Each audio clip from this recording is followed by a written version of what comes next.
안녕하세요. 시타파 추봉기입니다. 오늘은 조 바이든의 첫 번째 중공 압박 전략과 폼페오 미 국무장관이 중공의 집단 학살 혐의를 조사 지시한 것과 관련하여 말씀드리도록 하겠습니다. EU와 중국은 올해 안에 양국 투자 보호 협정 체결을 목표로 협상 중에 있습니다. 현재 협상 타결에 문제가 되고 있는 점은 크게 세 가지 정도입니다.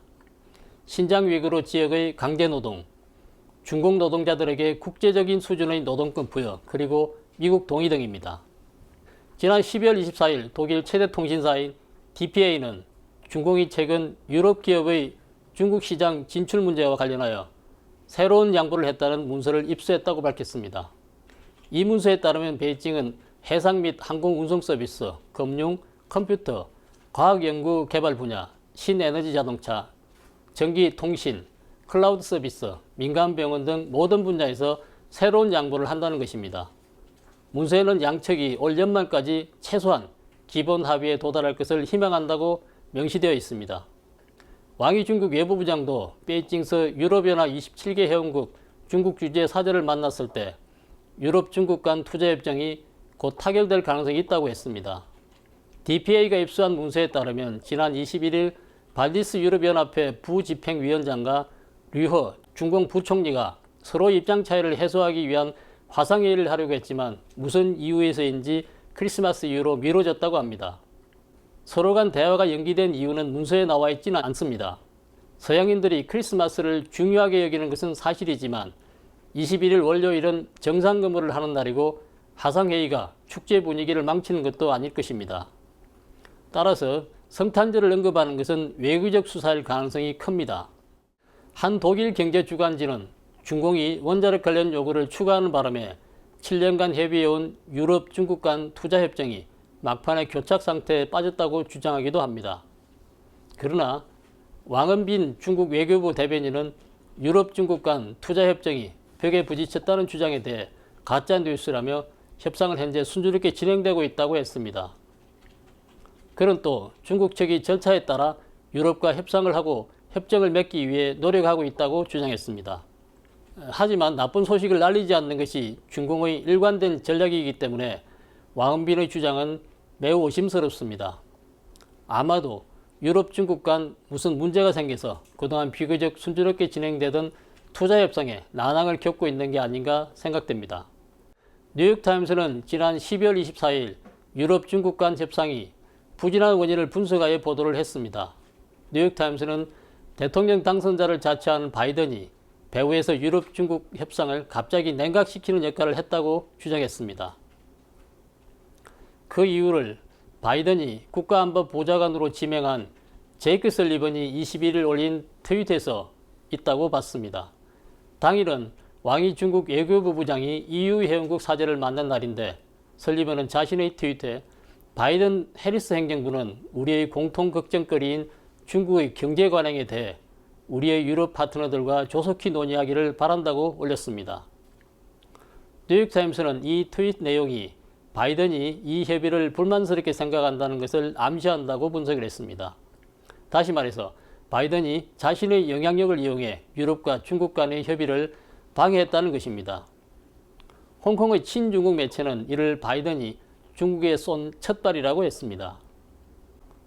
미국의 싱크탱크인 피터슨 국제경제연구소의 유럽 문제 전문가 제이콥은 중공의 주요 목적은 미국 유럽의 동맹관계를 파괴하는 것인 만큼 중공의 합의 이행 여지에도 의문이 든다고 했습니다.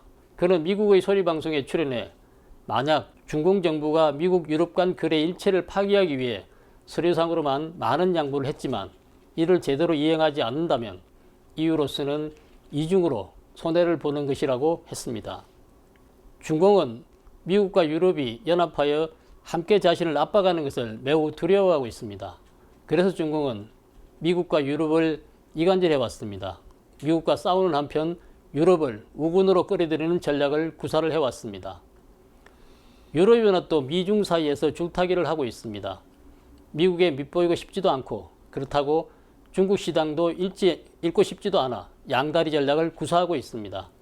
이 같은 유럽연합의 이중적인 태도는 중공이 노리고 있는 틈새입니다. 그렇기 때문에 만약 EU가 중군과 협약을 맺으면 미국은 EU에 크게 실망할 것 같습니다.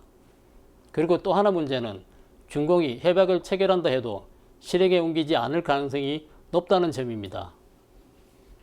중공은 미중 간 체결한 1단계 무역 합의를 1년이 다 되어가는 지금까지 실행에 옮기지 않고 있습니다. 중공 정권은 국제사회에 신뢰와 믿음을 전혀 주지 못하고 있는 셈입니다.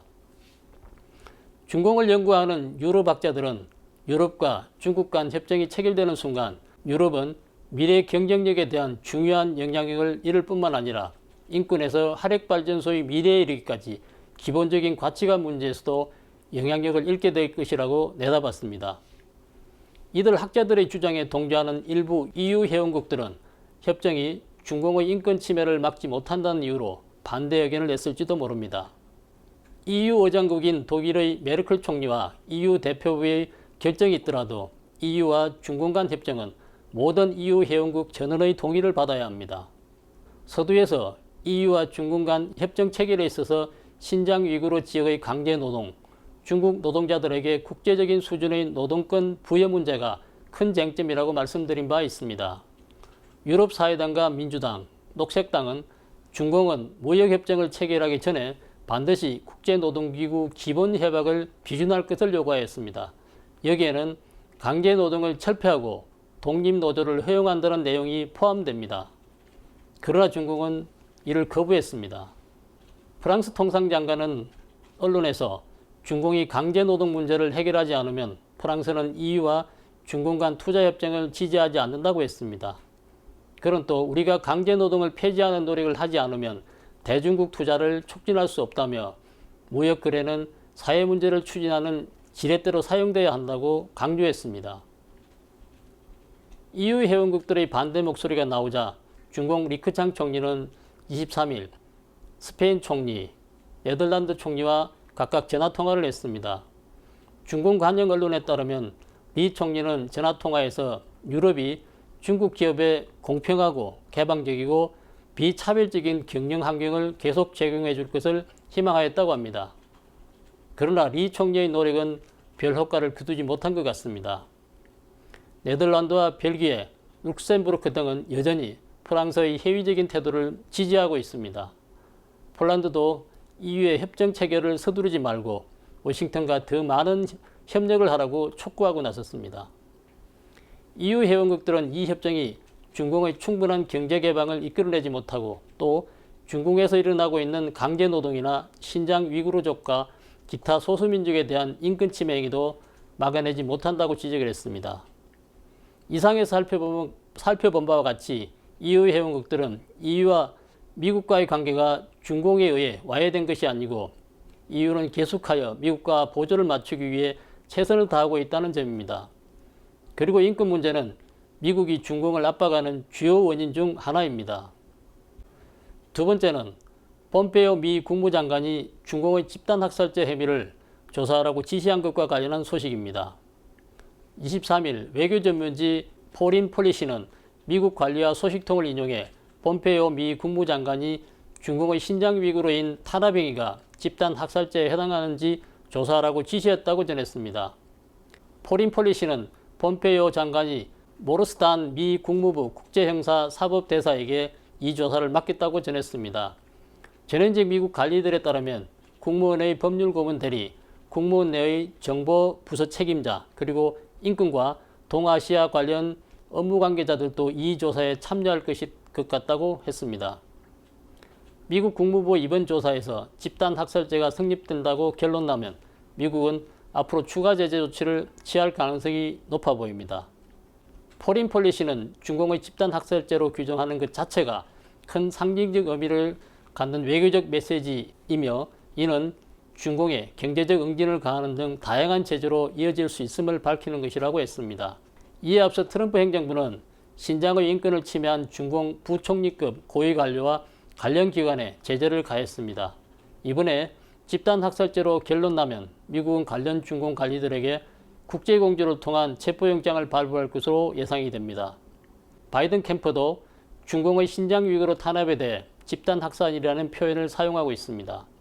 또 신장 문제와 관련해 미국 의원들과 인권단체들은 줄곧 미 행정당국에 압박해왔고 이런 압박은 이미 수년째 이어지고 있습니다. 이들 중 초당파 의원들은 중공이 위구르 등 소수민족 인권을 침해하는 상황을 집단학살로 규정할 것을 요구하는 결의안을 낸 바 있습니다. 그렇다면 미국 정부가 신장에서 자행되고 있는 중공의 만행을 집단학살로 규정할 가능성이 있을까요? 폼페오 장관의 대중국 정책수석 고문인 위마우춘의 말에서 그 해답을 찾을 수 있을 것 같습니다. 위마우춘은 지난달 미국의 소리방송에 출연해 집단학살 규정에 대한 미국 정부의 입장을 곧 보게 될 것이라며 폭력이나 집단학살로 규정하려면 반드시 기준을 충족해야 한다. 그중 하나가 법적 기준이다 라고 말했습니다. 그는 또 우리가 수집한 모든 증거와 전 세계가 목격한 것을 보면 중화인민공화국이 신장에서 저지른 만행을 집단학살로 규정하는 것을 고려할 만하다고 했습니다. 오늘 준비한 내용은 여기까지입니다. 영상이 마음에 드시면 구독과 댓글, 좋아요로 눌러주시고 지인들과 공유해 주시기 바랍니다. 감사합니다.